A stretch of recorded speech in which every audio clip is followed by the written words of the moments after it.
sort of pursue questions allows you to sort of get at broader questions that you might be interested in. So I'd sort of recommend all of you should not be afraid to try new techniques. What I hope I've been able to convince you of today is that ant-plant interactions have evolved through this sort of increasing interdependence through time, that obligate symbiosis can affect genomes in these sort of red queen type ways, that in regards to the evolution of herbivory in ants, in many cases it looks like bacteria facilitated them to shift onto these novel diets, and that bacteria even can be responsible for the formation of the cuticle. So really sort of taking this integrative approach is important to ask broad questions. But being a keynote speaker, I didn't want to just share my research. I wanted to take this opportunity to sort of do a little preaching on some issues that I think are incredibly important in our field and more generally in science.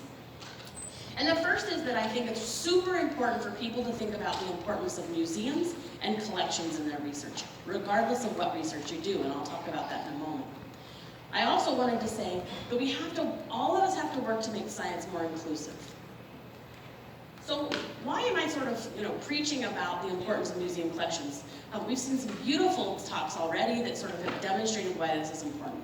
But I want to reiterate something that was brought up by Rodrigo, where all scientific studies must have some material deposited.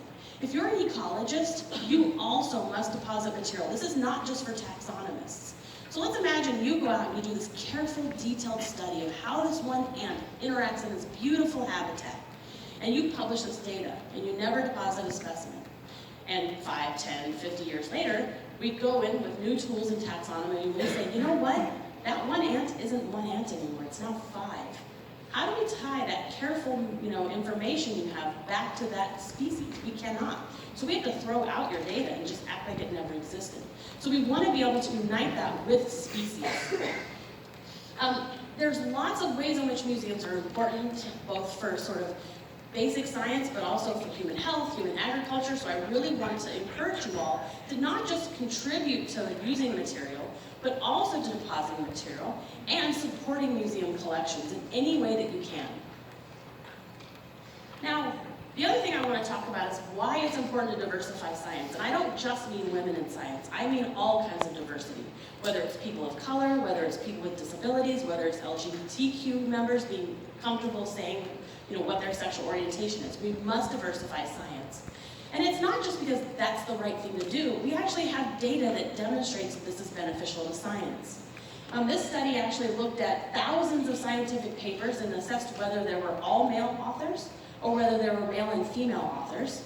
The sample size of all women authors wasn't high enough to include. That should tell you something already. But when they look at the sort of impact of those papers and longevity in the field, they always find that these gender heterogeneous working groups, so when there's men and women authors on a paper, it has a lasting impression in the scientific literature. In addition, we've also seen that ethnic diversity can impact novelty in scientific publications and in the research that we see. There has not been enough studies in science, but go and read the business literature. They have been investigating this for a very long time. Now, I've just told you museums are important, and I've told you that diversity in science is important. But these things don't have to be mutually exclusive. We've actually written an article where we've suggested that actually we can unite those two things to actually have even broader impacts. So really sort of taking advantage of the fact that natural history collections are a great way to bring people in, a great way for them to think about diversity. And the more that we make these museum collections accessible through the internet and other mechanisms, we actually invite the world around to use these collections. So we're sort of opening them up.